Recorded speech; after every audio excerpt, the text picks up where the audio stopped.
সবাইকে হ্যালো। আমি কথা বলেই জীবিকা নির্বাহ করি এবং সত্যি বলতে যোগাযোগ অনেক গুরুত্বপূর্ণ। আপনি বন্ধুদের সাথে আড্ডা দিচ্ছেন, চাকরির ইন্টারভিউ দিচ্ছেন অথবা পিজা অর্ডার করছেন, যাতে ভুল জিনিস না আসে। ভালো যোগাযোগ অপরিহার্য। আর ভালো খবর হল সবাই উন্নতি করতে পারে। তাহলে আরাম করুন, কারণ আমরা 10টি ব্যবহারিক ধাপে আপনার যোগাযোগের সম্ভাবনাকে উন্মোচন করতে চলেছি। চলুন শুরু করা যাক। আচ্ছা, একজন ভালো বক্তা হওয়ার প্রথম ধাপ হলো সত্যিকার অর্থে শোনা। আমি শুধু মাথা নাড়ানো এবং মনোযোগ দেওয়ার ভান করার কথা বলছি না। এখন আপনি আসলে ভাবছেন রাতের খাবারে কি হবে, আমরা সবাই এটা করেছি। আমি আসলে অন্য ব্যক্তি কি বলছে তা শোনার কথা বলছি। একবার ভাবুন, কেউ এখন সত্যি আপনার কথা শোনে, সত্যি আপনাকে বোঝে, তখন কতটা ভালো লাগে। অন্যদেরও সেই একই অনুভূতি দিন।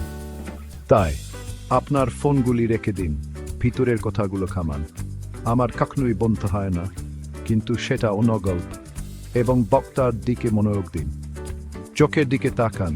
এটি দেখায় আপনি মনোযোগী এবং আগ্রহী, আর প্রশ্ন করতে ভয় পাবেন না। এটি দেখায় আপনি মনোযোগ দিচ্ছেন এবং বুঝতে চাইছেন। বিশ্বাস করুন, মানুষ ভালো শ্রোতাদের প্রশংসা করে। এটা অনেকটা ইউনিকর্ন খুঁজে পাওয়ার মতো, বিরল এবং জাদুকরী। আর মনে রাখবেন, শোনা মানে কেবল আপনার কথা বলার পালা চেয়ে বসে থাকা নয়। এটি হল বোঝা, সংযোগ স্থাপন করা এবং সম্পর্ক তৈরি করা। তাই দিবাস্বপ্ন থেকে বেরিয়ে আসুন এবং সত্যিই শুনুন। আপনি কখনোই জানেন না আপনি কোন আশ্চর্যজনক গল্প এবং অন্তর্দৃষ্টি আবিষ্কার করতে পারেন। তাছাড়া আপনি অত বেশি শুনবেন, তত কম সম্ভাবনা যে আপনি ভুল করে এমন কিছুতে রাজি হবেন যা আপনি করতে চান না। যেমন সেই সময় আমি ভুল করে আমার অনুষ্ঠানে সেই অদ্ভুত ডুরিয়ান ফলটি চেখে দেখতে রাজি হয়েছিলাম। আমি শুধু বলো, এটা আমার পছন্দের ছিল না। ঠিক আছে, তোমরা শোনার কলায়ও দক্ষতা অর্জন করেছ। এবার চলো তোমাদের নিজস্ব পক্ষান্ত খুঁজে বের করার বিষয়ে কথা বলি, তোমাদের মাক্ষিক যোগাযোগ। আমি কথা বলেই জীবিকা নির্বাহ করি, কিন্তু আমি জানি এটা অনেকের জন্য উদ্বেগের কারণ হতে পারে। কিন্তু চিন্তা করো না, কারিগরভাবে যোগাযোগ করার জন্য তোমাকে একজন কাপ্তুক অভিনেতা হতে হবে না। প্রথমেই সহজ রাখো।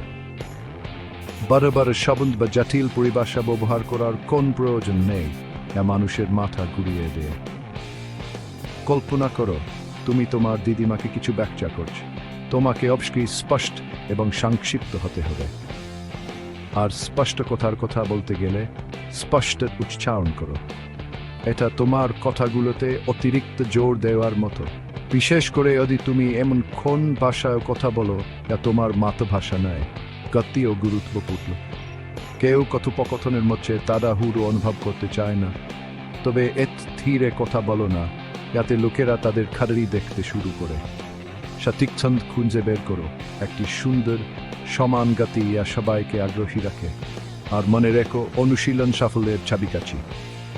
বন্ধুদের সাথে কথা বলো, পরিবারের সাথে, এমনকি তোমার পোষা প্রাণীর সাথেও। যত বেশি অনুশীলন করবে, তত বেশি আত্মবিশ্বাসী হবে। আর কে জানে, হয়তো একদিন তুমি একটা ঠেট টাক দেবে। তোমরা তো জানো, কাজের কথা বড় কথা। আর এটা সত্যি। আমাদের শরীরের ভাষাটা একটা গোপন ভাষার মতো, আমরা সবাই বুঝি। আর এটা আমাদের কথোপকথনকে সার্থক বা বর্ধ করে দিতে পারে। ভাবো, একটা হাসি কত আন্তরিকতা আর বন্ধুত্ব প্রকাশ করতে পারে, আর হাত কাটা করে দাঁড়ালে বোঝায় তুমি রক্ষণাত্মক। সবকিছুই নির্ভর করে সঠিক সংকেত দেওয়ার উপর। তাহলে প্রথমে আসো কথা বলি দেহভঙ্গির। সোজা হয়ে দাঁড়াও, কাঁধ পেছনে, তুমি নিজের উপর গর্বিত। ভালো দেহভঙ্গি শুধু তোমাকে আত্মবিশ্বাসী দেখায় না, এটা তোমাকে আত্মবিশ্বাসীও বোধ করায়। আর কথা বলার সময় হাতের ইশারা ব্যবহার করো, কিন্তু বেশি না, ঠিক আছে? আমরা এখানে অর্কেস্ট্রা পরিচালনা করছি না। চোখের যোগাযোগ খুবই গুরুত্বপূর্ণ। এটা দেখা তুমি শুনছো, মনোযোগ দিচ্ছ, আর ভাবছো না পরে কোন পিজা অর্ডার করবে। কিন্তু একদৃষ্টিতে তাকিয়ে থেকো না, এটা ভয়ানক। এটাকে একটা মজার চোখের লুকোচুরি খেলার মতো ভাবো। চোখের যোগাযোগ করো, একটু ধরে রাখো, তারপর অন্যদিকে তাকাও। খুব সহজ। আর তোমার মুখের ভাব ভুলো না। একটা আন্তরিক হাসি সবকিছু বদলে দিতে পারে। আর এটা সংক্রামক। তাই হাসো, হাসি ছাড়িয়ে দাও। যদি তুমি একটা দুঃখের গল্প বলো, তাহলে একটা গম্ভীর ভাব বেশি উপযুক্ত। তোমাকে পরিস্থিতি বুঝতে হবে, তাই না? মনে রেখো, তোমার শরীরের ভাষা অনেক কিছু বলে, তাই সঠিক ভাষায় কথা বলো। চতুর্থতায়ম টিজ করুন, কারিগরি লেখার জন্য টিপস। ঠিক আছে, আমরা শোনা, বলা, এমনকি শারীরিক ভাষা নিয়েও কথা বলেছি। কিন্তু লিখিত ভাষা সম্পর্কে কি বলো? সেটা ইমেল হোক, টেক্সট মেসেজ হোক, অথবা এমনকি একটা পূর্ণ থাঞ্চের চিঠি হোক, লেখা যোগাযোগের একটা গুরুত্বপূর্ণ অংশ। কারিগরিভাবে লেখার জন্য আপনাকে শেক্সপিয়র হতে হবে না। মূল কথা হল স্পষ্ট, সংক্ষিপ্ত এবং আকর্ষণীয় হওয়া। একবার ভাবুন, আপনি কি একটা অস্পষ্ট, বেশি লম্বা ইমেল পড়তে চাইবেন? অন্য কেউ চায় না। সুতরাং প্রথমে আপনার চিন্তা ভাবনাগুলো সুবিন্যস্ত করুন। আপনি আসলে কি বলতে চাইছেন? একবার আপনি তা জানলে, বাকিটা আপনি হবে। আপনার লেখা হাক করে এবং পাঠক বান্ধব করার জন্য শিরোনাম, বুলেট পয়েন্ট এবং ছোট ছোট অনুচ্ছেদ ব্যবহার করতে দ্বিধা করবেন না। ব্যাকরণ এবং বানান ও গুরুত্বপূর্ণ। আমি জানি ব্যাকরণের নিয়ম কষ্টকর হতে পারে, কিন্তু এগুলো একটা কারণে আছে। এগুলো আমাদের একে অপরকে বুঝতে এবং অপ্রয়োজনীয় ভুল বোঝাবুঝি এড়াতে সহায় করে। তাই নিজের এবং সবার জন্য একটা উপকার করুন এবং মূল বিষয়গুলো আবার অনুশীলন করুন। একটা ছোট গোপন কথা, পড়া আপনাকে একজন ভাল লেখক বানায়। আপনি যত বেশি পারবেন, তত বেশি আপনি বিভিন্ন লেখার শৈলী গ্রহণ করবেন এবং আপনার শব্দভান্ডার বৃদ্ধি করবেন। তাই একটা বই তুলে নেওয়া, একটা ম্যাগাজিন পড়া, অথবা অনলাইনে কিছু আকর্ষণীয় লেখা পড়ুন। আপনার লেখা কতটা উন্নত হচ্ছে তা দেখে আপনি অবাক হয়ে যাবেন। মনে রাখবেন, স্পষ্ট এবং কার্যকর লেখা একটি উপহার যা প্রতিবার কেউ আপনার কথা পড়লে দিতে থাকে। পঞ্চমত, অন্যের জায়গায় নিজেকে রাখা, সহানুভূতির শক্তি। চলো সহানুভূতি নিয়ে কিছু কথা বলি। এই অসাধারণ ক্ষমতা, এ দিয়ে তুমি অন্যের ভাবনা বুঝতে পারো এবং তাদের সাথে একটা আবেগের স্তরে যুক্ত হতে পারো। এটা একটা জাদুর মতো ক্ষমতা, যা তোমাকে মানুষের সাথে গভীরভাবে যুক্ত করে। এবং বিশ্বাস করো, যোগাযোগের জন্য এটা সত্যিই গুরুত্বপূর্ণ। একবার ভেবে দেখো, তখন তুমি সত্যার অনুভূতি বুঝতে পারো, এমনকি যদি তুমি তাদের সাথে একমত নাও হও, তখন কার্যকরভাবে যোগাযোগ করা অনেক সহজ হয়। এটা অনেকটা মতবিরোধের দেয়াল তৈরি না করে, বরং বোঝাপড়ার সেতু তৈরি করার মতো। তাহলে কিভাবে সহানুভূতি বাড়বে? এটা শুরু হয় শোনা দিয়ে। সত্যি মনোযোগ দিয়ে শোনা, অন্যরা কি বলছে। এবং আমি শুধু তাদের কথা শোনার কথা বলছি না, তাদের কণ্ঠস্বর, শারীরিক ভাষা এবং মুখের ভাব লক্ষ্য করার কথাও বলছি। তাদের দৃষ্টিকোণ থেকে জিনিসগুলো দেখার চেষ্টা করো। নিজেকে তাদের জায়গায় রাখো। আমি যদি তাদের পরিস্থিতিতে থাকতাম, তাহলে কেমন অনুভব করতাম? এটা সবসময় সহজ নয়, বিশেষ করে যদি তুমি কারো সাথে একমত না হও, তবুও চেষ্টা করা গুরুত্বপূর্ণ। মনে রেখো, সহানুভূতি হলো সম্পর্ক তৈরি করা, বোঝাপড়া বাড়ানো এবং আরো স্নেহ, আরো যত্নশীল পৃথিবী তৈরি করা। আর কেটা চাইবে না?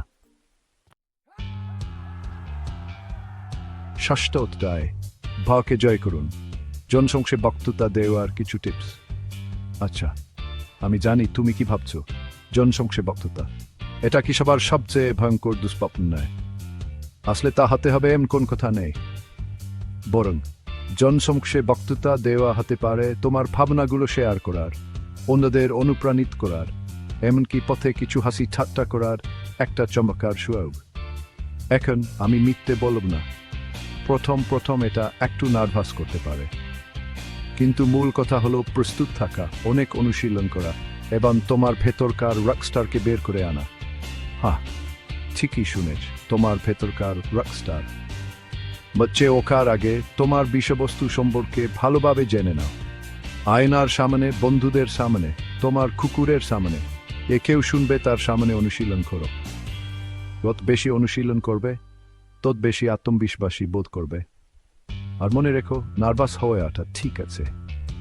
পেটে পর্যাপ্তি উড়া মানে তুমি বিষয়টায় গুরুত্ব দিচ্ছ।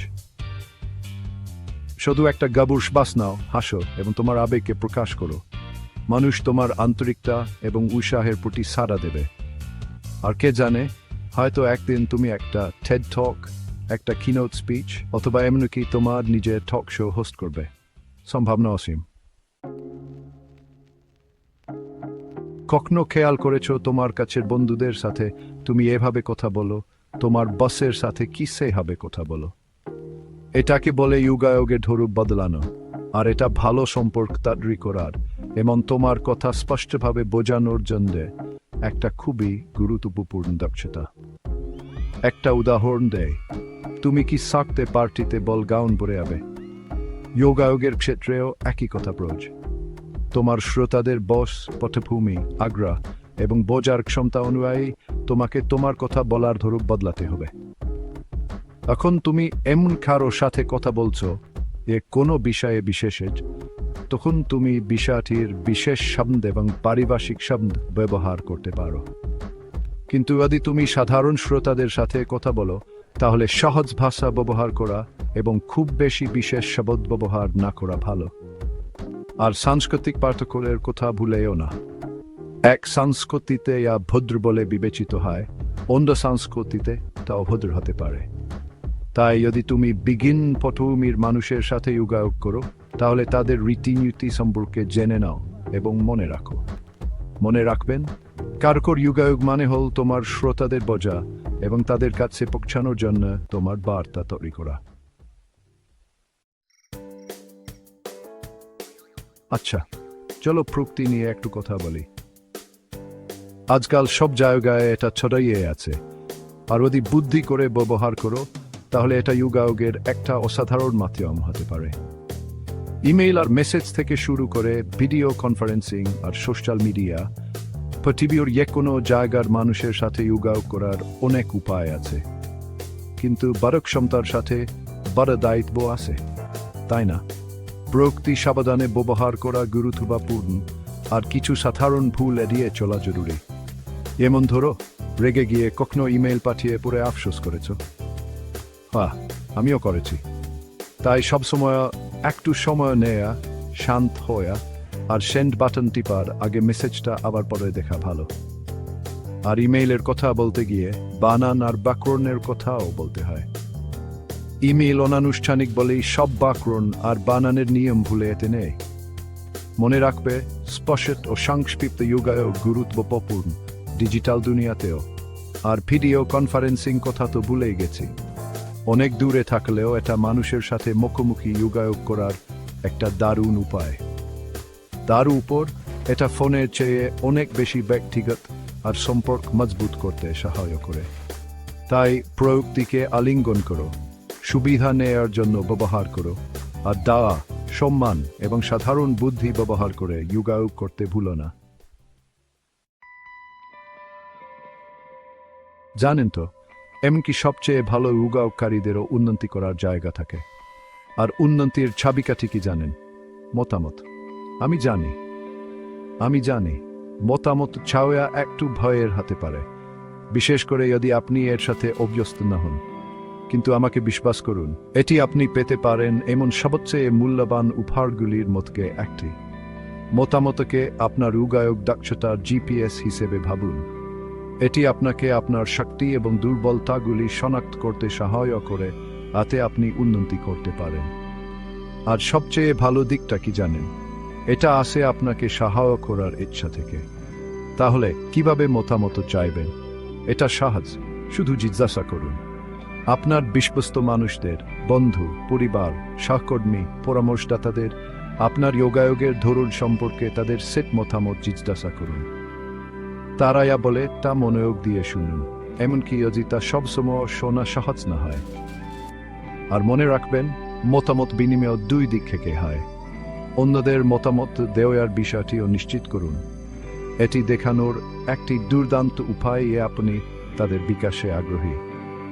তাই মতামত গ্রহণ করুন এর থেকে শিখুন এবং আপনার যোগাযোগ দক্ষতা নতুন উচ্চতায় পৌঁছাতে দেখুন। যোগাযোগের দক্ষতা সম্পর্কে মনে রাখবেন, অন্য যে কোনো দক্ষতার মতো এটি বিকাশের সময় এবং চেষ্টা লাগে। এটা কোন ছোট্ট নয়, এটা একটা ম্যারাথন। তাই নিজের উপর ধরুন, আপনার অগ্রগতিকে উদ্যাপন করুন এবং ভুল করতে ভয় পাবেন না। এভাবেই আমরা শিখি এবং বড় হয়। সাইকেল চালানো শেখার কথা ভাবুন। প্রথম পারে গিয়েছিলাম, মনে আছে? খাসা লেগে হাঁটু ছিলে, তার কথা মনে আছে? আমরা সবাইয়ের মতো দিয়ে আয়, কিন্তু অনুশীলন এবং অধ্যবসায়ের মাধ্যমে আমরা অবশেষে আমাদের ভারসাম্য খুঁজে পাই এবং আত্মবিশ্বাসের সাথে চালানোর স্বাধীনতা উপভোগ করি। যোগাযোগের ক্ষেত্রেও একই কথা। আপনি যত বেশি অনুশীলন করবেন, আপনি তত বেশি স্বাচ্ছন্দ্য বোধ করবেন এবং আত্মবিশ্বাসী হয়ে উঠবেন। তাই নিজেকে চ্যালেঞ্জ করতে থাকুন, নতুন নতুন জিনিস চেষ্টা করতে থাকুন এবং কখনো শেখা বন্ধ করবেন না। এবং মনে রাখবেন, যোগাযোগ কোন গন্তব্য নয়, এটি একটি আজীবন যাত্রা। সবসময় নতুন কিছু শেখার থাকে, নতুন দক্ষতা অর্জন করা থাকে, নতুন দৃষ্টিভঙ্গি বিবেচনা করা থাকে। তাই যাত্রাটা আলিঙ্গন করুন, ভ্রমণ উপভোগ করুন এবং আপনি যতটা ভালো যোগাযোগকারী হতে পারেন তা হওয়ার জন্য চেষ্টা করা বন্ধ করবেন না। সবাইকে ধন্যবাদ দেখার জন্য। মনে রাখবেন, যোগাযোগের দক্ষতা বৃদ্ধি করা একটা যাত্রা, কোনো গন্তব্যস্থল নয়। অনুশীলন চালিয়ে যান, ধৈর্য ধরুন, আর দেখবেন অসাধারণ ফলাফল পাবেন। আর আনন্দ করতে ভুলবেন না। যোগাযোগ করা উপগ্রহ হওয়া উচিত, কোনো কাজের বোঝা নয়। এবার বাইরে আন এবং মনের কথা বলুন। ভিডিওটি লাইক করতে, সাবস্ক্রাইব করতে এবং বন্ধুদের সাথে শেয়ার করতে ভুলবেন না। পরবর্তীতে দেখা হবে।